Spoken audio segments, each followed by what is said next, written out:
안녕하세요. 첫 번째 남자 다음에 나올 이야기를 전해드릴게요. 노력 많이 했으니 구독 먼저 눌러주시면 감사하겠습니다.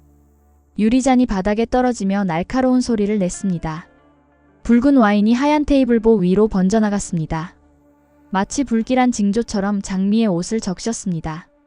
장미는 당황해서 어쩔 줄 몰라 했습니다. 투박한 뿔테 안경 너머로 당혹감이 가득했습니다. 여러분, 지금 이곳은 아주 고급스러운 레스토랑입니다. 은은한 조명이 흐르고 부드러운 음악이 나오는 곳입니다. 백호는 장미를 위해 가장 좋은 자리를 예약했습니다. 동경하던 준호의 요리를 맛보게 해주고 싶었기 때문입니다. 장미는 긴장해서 손을 가늘게 떨고 있었습니다. 와인이 튀어 안경알이 온통 붉게 물들었습니다. 앞이 보이지 않자 장미는 급히 안경을 벗었습니다. 그녀가 고개를 들어 젖은 눈을 깜빡였습니다. 찰나의 침묵이 레스토랑 전체를 감쌌습니다. 안경을 벗은 장미의 얼굴은 눈이 부셨습니다. 답답한 안경 뒤에 숨겨져 있던 미모가 드러났습니다. 그녀의 커다란 눈망울과 오뚝한 코는 완벽했습니다. 입술의 모양과 턱선까지 모두가 아름다웠습니다. 그런데 그 자리에 있던 두 남자의 표정이 굳었습니다. 백호와 준호는 약속이라도 한 듯 숨을 멈췄습니다. 그들이 보고 있는 것은 단순한 미인이 아니었습니다. 그것은 바로 드림호텔의 아나무인 실장 설인이었습니다. 안경을 벗은 장미는 설인과 완전히 똑같은 얼굴이었습니다. 말도 안 돼. 어떻게 이럴 수가 있지? 백호가 떨리는 목소리로 중얼거렸습니다. 그는 장미와 설인을 모두 알고 있는 사람입니다. 닮은 사람이라고 하기엔 너무나 소름이 돋았습니다. 눈가의 작은 점 위치까지 판박이처럼 같았습니다. 백호는 자신의 눈을 의심하며 눈을 비볐습니다. 차갑고 냉철한 준호도 충격을 받기는 마찬가지였습니다. 그는 평소 감정을 잘 드러내지 않는 인물입니다. 하지만 지금은 손에 든 포크를 떨어뜨릴 뻔했습니다. 그는 설인의 오만함을 아주 싫어했습니다. 그런데 지금 눈앞에 있는 여자는 너무나 선합니다. 장미는 자신의 얼굴이 어떤 파장을 주는지 몰랐습니다. 그저 옷이 젖은 것이 부끄러워 고개를 숙였습니다. 긴 머리카락이 어깨 아래로 흘러내렸습니다. 그녀의 가녀린 어깨가 조금씩 들썩였습니다. 정말 죄송해요. 제가 너무 덤벙거렸죠? 장미가 울먹이며 사과를 건넸습니다. 그녀의 목소리는 설인보다 훨씬 부드럽고 맑았습니다. 준호는 장미의 목소리를 들으며 정신을 차렸습니다. 그는 본능적으로 무언가 잘못되었다는 것을 느꼈습니다. 세상에 이렇게 똑같이 생긴 타인은 존재할 수 없습니다. 준호는 테이블 위에 놓인 장미의 안경을 집어들었습니다. 손수건으로 정성스럽게 와인 자국을 닦아냈습니다. 그러면서도 그의 날카로운 시선은 장미를 향했습니다. 그녀의 두피 근처에 붙어있는 머리카락 한 올이 보였습니다. 준호는 아주 자연스럽게 그것을 떼어내는 척했습니다. 머리에 먼지가 묻었네요. 제가 떼어드릴게요. 준호는 차분하게 말하며 머리카락을 확보했습니다. 그의 손길은 매우 조심스럽고 치밀했습니다. 백호는 형의 행동을 멍하니 지켜보았습니다. 형이 왜 저런 행동을 하는지 알 것만 같았습니다. 이건 단순한 우연으로 넘길 수 있는 문제가 아닙니다. 장미는 고맙다며 안경을 다시 썼습니다. 투박한 안경이 다시 그녀의 얼굴을 가렸습니다. 설인의 냉소적인 모습은 온데간데 없었습니다. 다시 순박하고 성실한 장미의 모습으로 돌아왔습니다. 하지만 두 남자의 머릿속은 이미 복잡해졌습니다. 준호는 식사 내내 말이 없었습니다. 그는 장미가 먹는 모습과 웃는 모습을 관찰했습니다. 식습관이나 젓가락질을 하는 작은 습관들까지 말입니다. 설이는 음식을 가리고 투정이 심한 편이었습니다. 반면 장미는 음식을 소중히 여기며 행복하게 먹었습니다. 레스토랑 구석 어두운 그림자 속에 누군가 있었습니다. 화영에 충실한 신복인 강혁이었습니다. 그는 화영의 지시로 준호를 감시하고 있었습니다. 강혁의 눈에도 안경을 벗은 장미의 얼굴이 보였습니다. 그는 소스라치게 놀라며 몸을 숨겼습니다. 강혁은 즉시 화영에게 전화를 걸었습니다. 그의 손등에는 굵은 힘줄이 솟아올랐습니다. 식은땀이 턱을 타고 바닥으로 뚝 떨어졌습니다. 그는 화영이 그토록 두려워하던 상황을 목격했습니다. 장미와 설인의 비밀이 밝혀질 위기에 처한 것입니다. 대표님, 큰일 났습니다. 준호가 의심을 시작했습니다. 강혁의 낮은 목소리가 수화기 너머로 전달되었습니다. 화영은 전화를 받자마자 손에 든 찻잔을 놓쳤습니다. 바닥에서 산산조각이 난 찻잔 조각이 튀어 올랐습니다. 그녀의 눈동자가 극도의 불안감으로 흔들렸습니다. 수키의 딸이 살아있다는 사실만으로도 벅찼습니다. 그런데 그 아이가 서린과 똑같은 얼굴로 나타났습니다. 화영은 가슴이 조여오는 통증을 느꼈습니다. 30년 전 자신이 저지른 일이 주마등처럼 스쳐갔습니다. 아이를 훔치고 수키를 벼랑 끝으로 몰았던 기억입니다. 그 악행들이 부메랑이 되어 돌아오고 있었습니다. 준호는 식사를 마치고 장미를 배웅했습니다. 그는 주머니 속에 있는 머리카락을 꼭 쥐었습니다. 이 작은 증거가 거대한 진실을 깨워줄 것입니다. 그는 내일 당장 유전자 검사 기관을 방문할 계획입니다.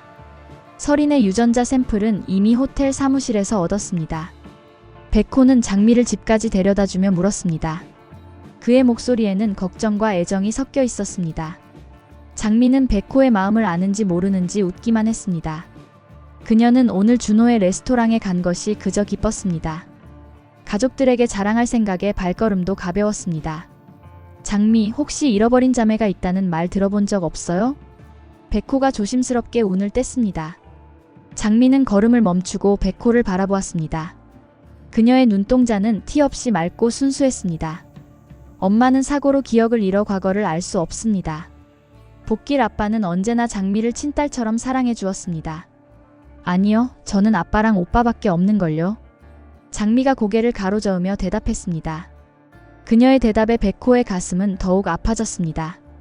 만약 장미가 서린과 자매라면 세상은 뒤집힐 것입니다. 천사 같은 장미와 악녀 같은 서린이 피를 나눴다니요. 백호는 진실이 두려우면서도 궁금했습니다. 준호는 홀로 남은 사무실에서 서류를 검토했습니다. 그의 책상 위에는 서린의 이력서가 놓여 있었습니다. 그리고 그 옆에는 장미의 사진이 나란히 있었습니다. 안경을 벗긴 장미의 얼굴을 상상하며 대조해 보았습니다.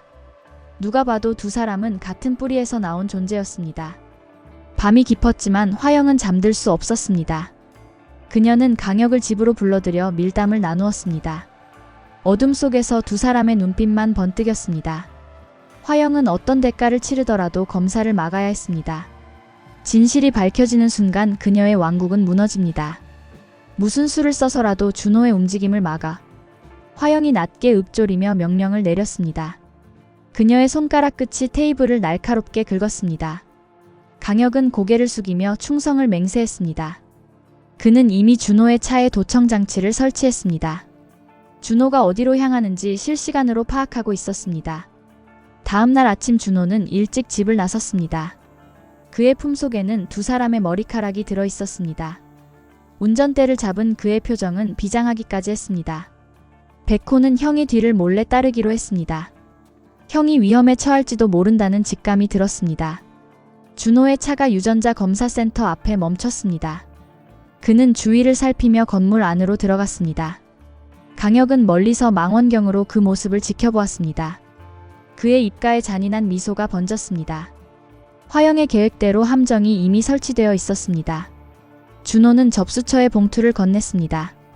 가장 빠른 검사 결과를 요청하며 비용을 지불했습니다.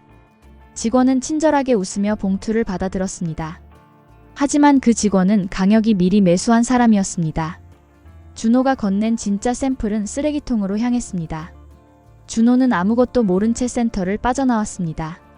그의 뒤를 쫓던 백호는 무언가 이상함을 느꼈습니다. 센터 건물 옥상에서 빛나는 무언가를 발견했습니다. 그것은 강혁의 망원경 렌즈에서 반사된 빛이었습니다. 백호는 급히 형에게 전화를 걸었습니다. 형, 지금 당장 거기서 나와. 누가 지켜보고 있어. 백호의 외침에 준호가 걸음을 멈추고 주위를 둘러봤습니다. 그 순간 검은색 승합차 한 대가 준호의 앞을 가로막았습니다. 건장한 사내들이 차에서 내려 준호를 에워쌌습니다. 준호는 당황하지 않고 그들을 노려보았습니다. 그의 눈빛은 여전히 얼음처럼 차가웠습니다. 멀리서 이 모습을 지켜보던 장미는 영문도 모른 채 달려왔습니다. 그녀는 근처 시장에 배달을 왔다가 우연히 준호를 본 것입니다. 장미는 사내들에게 둘러싸인 준호를 보고 비명을 질렀습니다. 사내 중 한 명이 장미의 얼굴을 보고 멈칫했습니다. 그녀는 그들이 모시는 실장 서린과 너무 닮아 있었습니다. 그 틈을 타 준호는 백호가 몰고 온 차에 올라탔습니다. 백호는 타이어 끄는 소리를 내며 현장을 빠져나갔습니다. 장미는 길가에 홀로 남아 멍하니 그들을 바라봤습니다. 그녀의 손에 들린 반찬 가방이 바닥으로 떨어졌습니다. 평화롭던 장미의 일상에 거대한 폭풍이 몰아치고 있었습니다. 준호와 백호는 안전한 곳으로 몸을 피했습니다. 준호는 자신이 건넨 샘플이 가짜로 바뀌었음을 직감했습니다. 화영의 세력이 생각보다 깊숙이 뻗어 있었습니다. 그는 다시 한번 치밀한 계획을 세워야 했습니다. 이번에는 누구도 예상하지 못한 방법이어야 했습니다. 화영은 강혁의 보고를 받고 분노를 사겼습니다. 준호를 확실히 제거하지 못한 것이 아쉬웠습니다. 하지만 유전자 검사는 일단 저지하는 데 성공했습니다. 그녀는 이제 장미를 직접 처리하기로 마음먹었습니다. 서린의 앞길에 걸림돌이 되는 존재는 뿌리 뽑아야 합니다. 장미는 집으로 돌아와 거울 앞에 섰습니다. 자신의 얼굴을 가만히 들여다보았습니다. 백호가 했던 말들이 귓가에 맴돌았습니다. 자신과 똑같이 생긴 사람이 정말 존재할까요? 그녀는 무의식 중에 안경을 천천히 벗어보았습니다. 거울 속에는 낯선 여자가 서 있었습니다. 지금까지 자신이 알던 오장미가 아니었습니다. 어딘지 모르게 슬퍼 보이고 비밀이 많아 보였습니다. 장미는 거울 속 자신의 모습에서 묘한 떨림을 느꼈습니다. 자신도 모르는 자신의 과거가 말을 거는 것 같았습니다. 이때 수키가 방으로 들어와 장미를 불렀습니다. 안경을 벗은 딸의 모습을 본 수키는 얼어붙었습니다. 그녀의 머릿속에 날카로운 통증이 느껴졌습니다. 하얀 방, 아기 울음소리, 그리고 차가운 여자의 목소리. 수키는 머리를 감싸 쥐며 비명을 지르고 쓰러졌습니다. 장미는 깜짝 놀라 엄마를 부축했습니다. 수키의 입술이 파르르 떨리며 무언가 중얼거렸습니다. 그것은 사람의 이름 같기도 하고 장소 같기도 했습니다. 장미는 엄마를 꼭 안으며 눈물을 흘렸습니다. 도대체 우리 가족에게 무슨 일이 일어나고 있는 것일까요? 이렇게 이번 이야기가 마무리됩니다. MBC 11 드라마 첫 번째 남자, 다음 방송에서는 어떤 흥미진진한 사건들이 펼쳐질까요? 벌써부터 기다려지네요. 시청해주셔서 감사합니다.